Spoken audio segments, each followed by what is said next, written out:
이 시간 말씀은 창세기 2장 18절에서 25절까지 보도록 하겠습니다. 앞에 창세기 1장은 하나님께서 천지를 창조하시어 하나님 나라의 기초를 세우시고 사람을 하나님의 형상으로 지은 하나님의 대리자로 세우셨음을 보여줍니다. 그리고 2장은 하나님의 대리자로 세운 사람이 어떻게 살아야 하는지를 구체적으로 말씀하고 있고, 그리고 3장부터는 죄로 인해 타락과 비극이 시작됩니다. 그래서 2장을 통해 하나님의 대리자로서의 사람은 어때야 하는지를 잘 생각해서 우리가 타락과 비극으로 이어지는 삶이 아니라 하나님의 기쁨과 영광이 되는 우리 모두가 되기를 바랍니다. 먼저 첫 번째로 사람은 하나님 앞에서 겸손해야 합니다. 우리가 2장 7절을 보면 여호와 하나님이 땅의 흙으로 사람을 지으시고 생기를 그 코에 불어넣으시니 사람이 생명이 되니라. 그 사람은 하나님께서 코에 생기를 넣어주셔야 비로소 살아있는 존재가 되고, 그리고 지금 내가 얼마나 대단하든 하나님께서 그 생기를 거두시면 그 대단한 것들 다 내려놓고 다시 흙으로 돌아가야 하는 존재입니다.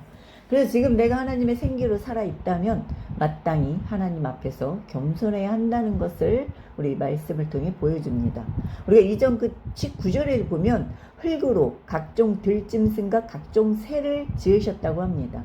이처럼 들짐승과 사람을 동일하게 흙으로 지으셨지만 사람은 하나님의 형상과 하나님의 생기를 불어넣으셔서 영혼과 인격이 있는 존재가 되게 하시고, 반면에 들짐승은 똑같이 흙으로 지었지만 그저 생존을 위해 당장의 배고픔을 채우고 짝짓기라고 자신의 영역을 지키기 위해 피터지게 싸웁니다.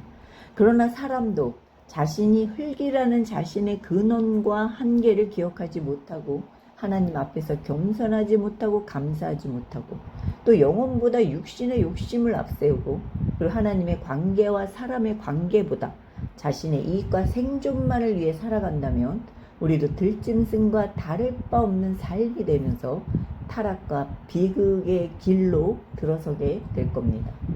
그리고 이어서 우리가 8절에 보면 여호와 하나님이 동방의 에덴에 동산을 창설하시고 그 지으신 사람을 거기 두시니라. 그러니까 여기 에덴이라는 건 하나님께서 특별히 구별하여 보호하시고 풍성한 기쁨과 생명과 복을 누리는 완벽한 행복이 있는 낙원, 곧 하나님 나라의 사람을 두십니다. 그런데 이 에덴 동산을 말하기 전에 사람을 흙으로 지으시고 생기를 불어 넣으셨다는 사실을 먼저 말씀하는 건, 사람이 하나님 나라의 복을 누리게 된 것이 사람의 능력이나 자격 때문이 아니라 생명나무 대신 그리스도의 희생과 또 하나님의 은혜임을 깨닫고 언제나 주님 앞에서 겸손과 감사로 살아야 함을 알게 하는 겁니다. 하나님께서 이 성경의 에덴에서만 행복과 기쁨을 누리게 하신 게 아니라 지금도 예수 그리스도 안에서 하나님 나라를 경험하고 맛보며 살라고 우리를 각자의 삶의 자리에 두셨습니다. 그래서 내가 주인인 것처럼, 내 자격과 내 공로인 것처럼 내가 된 주라는 교만한 마음이 아니라 우리는 언제나 예수 그리스도 안에서 겸손하게 말씀에 귀 기울이고 감사하며 내가 있는 자리에서 하나님 나라의 풍성함을 누리길 바랍니다. 우리 두 번째는 사람은 맡겨진 삶을 성실하게 살아가야 합니다. 오늘 이 15절에 보면 여호와 하나님이 그 사람을 이끌어 에덴 동산에 두어 그것을 경작하며 지키게 하시고, 그러니까 하나님께서 사람을 에덴에 두시고 아무것도 하지 말고 편히 쉬며 즐기라고 하지 않고 경작하며 지키게 하셨어요. 지금 에덴 동산의 아름답고 풍성한 것들이 사람을 부족함 없게 하고 즐겁게 하고 있지만, 창조주 하나님께서는 사람이 일하지 않고 움직이지 않으면 참된 행복을 누릴 수 없다는 것을 너무 잘 아십니다. 그래서 창조주 하나님께서는 사람을 창조하자마자 그에게 할 일을 먼저 맡기십니다. 그러니까 완벽하게 창조된 사람의 몸의 모든 기관들이 이 맡겨진 일들을 감당할 때 정상적인 활동과 건강이 있게 하시고, 그리고 이렇게 일과 섬김 등을 통해 참된 기쁨과 행복을 맛보게 하셨다는 거예요. 그래서 우리는 이 매일의 날들을 위해 일을 하고 또 내게 맡겨진 가정과 공동체와 사랑하는 사람들을 위해서도 내가 해야 할 일과 기도를 해야 하고, 그리고 하나님의 영광과 상급을 위해서도 섬기고 봉사하며 또 후손들을 위해 지구를 보호하고 하나님이 맡기신 피조물들을 돌보고 사랑하는 그 평범한 일상이 우리 자리가 하나님 나라가 되는 겁니다. 근데 이어지는 이 16절에 보면 여호와 하나님이 그 사람에게 명하여 이르시되 동상 각종 나무의 열매는 너가 임의로 먹되 선악을 알게 하는 나무의 열매는 먹지 말라. 내가 먹는 날에는 반드시 죽으리라 하시니라. 하나님께서 사람에게 경작하고 가꾸게 하셨기 때문에 사람 입장에서는 내가 땀 흘리고 노력해서 가꾼 건데 내가 수고해서 얻은 거 내가 먹을 권리가 있고 내 마음대로 할 수도 있지. 그러니까 이런 마음이 생길 수도 있습니다.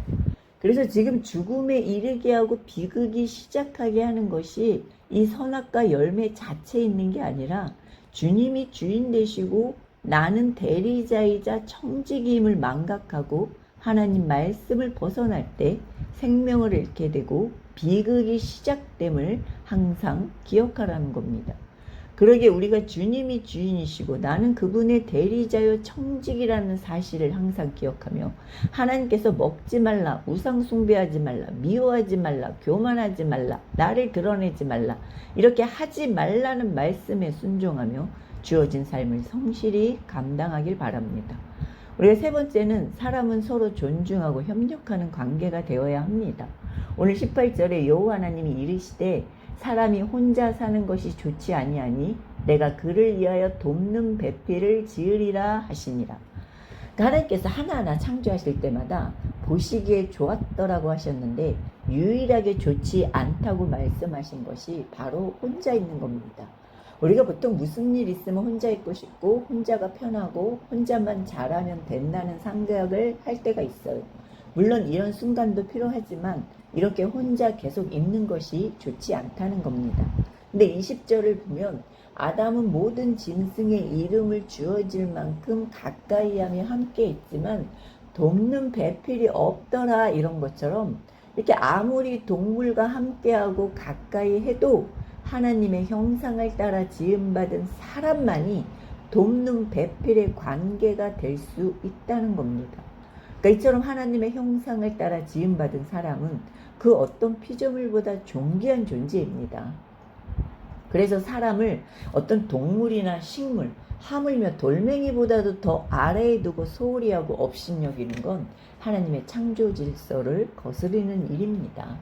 그래서 하나님께서는 아담에게 돕는 배필을 만들어 주시는데 여기서 돕는 배필은 단순히 도움을 준다는 의미보다 서로 마주보며 그의 단점과 허물이 바로 내 모습으로 돌아보고 서로 존중하고 채워주며 온전해지는 그런 관계입니다.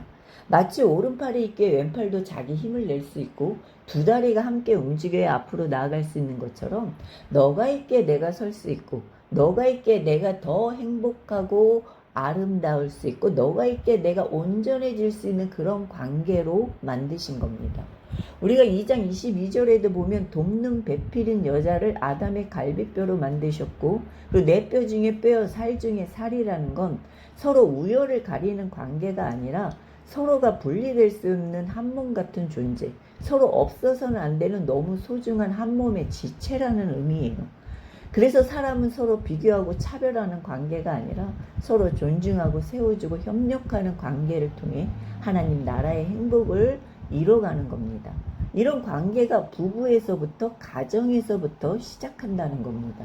그런데 우리가 이렇게 서로를 보면 내 모습을 돌아보지 않고 오히려 그 사람의 단점과 허물만 지적하고 너가 있어서 내가 살 수 있고 감사하다가 아니라 너만 아니면, 너 때문에, 너만 없으면 이런 마음을 품고 그리고 서로의 유익과 기쁨을 위해 기도하고 감사하며 섬기기보다 내가 더 인정받고 내가 원하는 대로 맞춰줘야 되고 나 때문에 너가 사는 거다 이런 마음은 행복이 불행으로 낙원이 지옥으로 바뀌게 되는 위험 요소입니다. 하나님께서 먹지 말라고 하신 건 생각조차 품지 말라고 하시는 겁니다. 우리가 이런 생각을 품을 때 우리의 삶이 비극과 타락과 불행으로 이어지게 될 겁니다. 그러므로 하나님께서 세우신 창조 질서 안에서 서로를 존귀 여기고 세워주고 또한 하나님께서 맡기신 피조 세계를 사랑으로 돌보고 섬김으로 하나님 나라의 기쁨과 풍성함을 내가 있는 그 자리에서 누리는 우리 모두가 될 수 있기를 바랍니다. 그리고 네 번째는 다른 사람의 선택에 지나친 간섭과 판단이 아닌 존중과 기도로 나아가야 합니다. 오늘 19절 보면 여호와 하나님이 흙으로 각종 들짐승과 공중의 각종 새를 지으시고 아담이 무엇이라고 부르나 보시려고 그것들을 그에게 이끌어 가시니 아담이 각 생물을 부르는 것이 곧 그 이름이 되었더라. 그러니까 아담이 모든 피조물들의 이름을 짓는데 하나님께서 야 그건 아니지 이래라 저래라 이건 아닌 것 같다 내 생각엔 이렇다 이렇게 참견과 판단을 일치하지 않으시고 아담이 부르는 대로 존중하고 전적으로 맡기십니다. 근데 하나님께서 무엇이라 부르나 보신다는 건 하나님께서 맡기신 것을 아담이 어떻게 돌보고 사랑하고 성실히 감당하시는지를 보신다는 거예요. 그래서 아담이 이름을 지었다는 건 그냥 대충 야 너는 1, 2, 3 뭐 가나다라 이렇게 지은 게 아니라 정말 하나하나 이들의 특징이 무엇인지 그냥 한 명 하나하나 관심을 갖고 돌보고 그 특징과 거기에 맞는 이름을 하나하나 지었다는 거예요. 근데 만약 아담이 귀찮아하고 자기 편한 대로 말씀을 벗어나 제약으로 나간다면 분명 하나님께서 책망하시고 바로잡아 주시고 또 맡기시고 그대로 되게 하실 겁니다. 그러니까 지금 우리도 우리에게 맡기신 것을 어떻게 돌보고 감동하고 있는지 보고 계십니다. 그리고 충성된 자에게는 더 많은 것을 맡기실 겁니다. 하나님께서 분명 우리에게도 먹지 말라 하지 말라 이런 말씀의 기준만 벗어나지 않으면 우리의 선택을 존중하고 그대로 받아주실 겁니다. 그런데 우리는 누가 뭐 한다 하면 내 기준으로 판단하며 서로가 한마디씩 하는 게 경우가 있어요. 그리고 이게 끝이 아니라 뒤에 가서도 야 이거 아니지 않냐 걔는 뭐가 문제지 않냐 그게 되겠냐 이러면서 계속 이어서 얘기하는 경우가 있어요. 때는 우리가 권면과 도움이 필요하지만 죄의 문제가 아니라면 내 기준으로 쉽게 판단하거나 지나치게 참견하기보다 서로의 선택을 존중하고 응원하며 기도하는 태도를 가져야 할 것입니다. 그리고 25절에 보면 아담과 그의 아내 두 사람이 벌거벗었으나 부끄러워하지 아니하니라.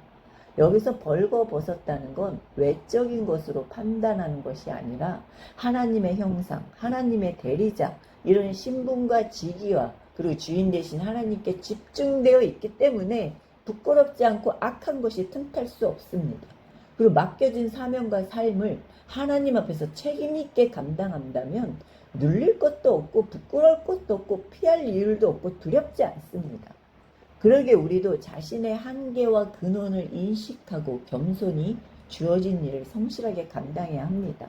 그리고 내가 더 우월하고 잘한 것처럼 서로 비교하고 구별시키는 관계가 아니라 너가 없으면 난 온전할 수가 없다. 이런 생각으로 서로 존중하고 세워주고 협력하는 관계를 통해 하나님의 나라의 행복을 이뤄가길 바랍니다. 자기 기준으로 지나친 판단과 참견은 피하고 그리고 사람의 눈을 의식하기보다 하나님의 말씀과 성품을 신뢰하며 당당하고 책임 있는 삶으로 하나님의 나라의 기쁨과 평화를 누리는 우리 모두가 되기를 주님의 이름으로 축원드립니다.